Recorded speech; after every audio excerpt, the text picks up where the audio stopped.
show anxiety or grief in situations like death or sudden absence of its human companion, caregiver, or animal companion.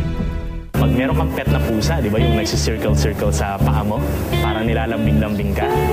Actually, nagre-release siya ng ng hormones na sinasabi niyang, "You are my territory." Teritoryo ka ng pusa na yun. Pag may alaga kang aso kasi, siya ang pag-aari mo. Siya ang pet mo. Pag may alaga kang pusa, akala mo lang pet mo siya.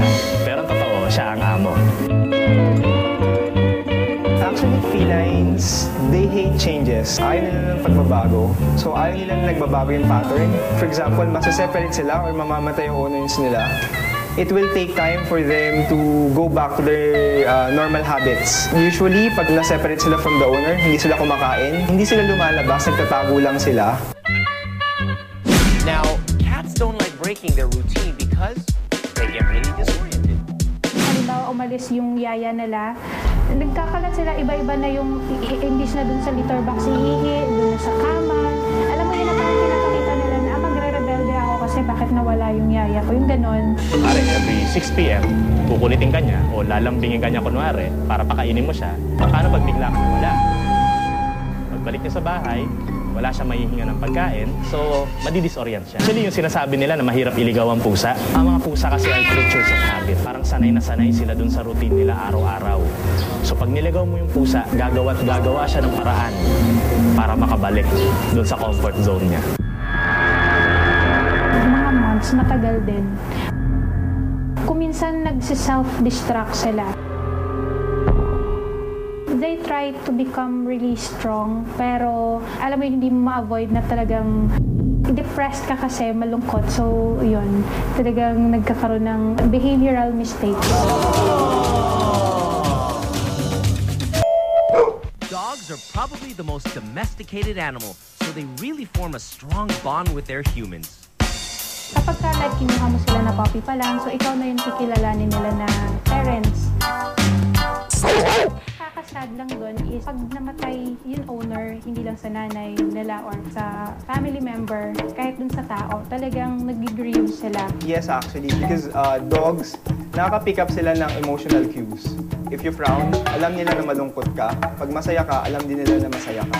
And usually, pag nagkaroon ng bonding yung dog and the owner, at nawala si owner, nalulungkot din sila. And nadidepress din sila. Now, how do dogs show grief or anxiety? Kung minsan nga yung owner lumabas lang or nagbakasyon, tapos tatawagan ka na nung kasama mo sa bahay, ay hindi po kumakain yung dog ninyo. So, it only means that nagkakaroon din ng separation anxiety ang mga dog. Much more pa kaya kung namatay yung owner nila. Sinusundan kanya bilang alpha dog, bilang ikaw yung amo. Diba? Ikaw yung bossing niya. So pag bigla ka nawala, either namatay yung amo or naiiwan or inabandon mo yung dog mo, madidisorient yung aso. And that disorientation will sometimes nagdudulot ng stress. Isa sa nakakatakot niya, naputol na nga yung pattern niya at wala pa siyang uuwian or wala pa siyang makaka-interact. It's doubly depressing for them. Yung iba nagkakasakit, yung iba namamatay na rin actually, they follow their owner. So. One of the most celebrated cases of a dog showing loyalty and expressing grief over the loss of its human is the story of Hachiko, an Akita dog in Japan in the 1920s. Siguro naman alam natin lahat yung story ni Hachiko, no?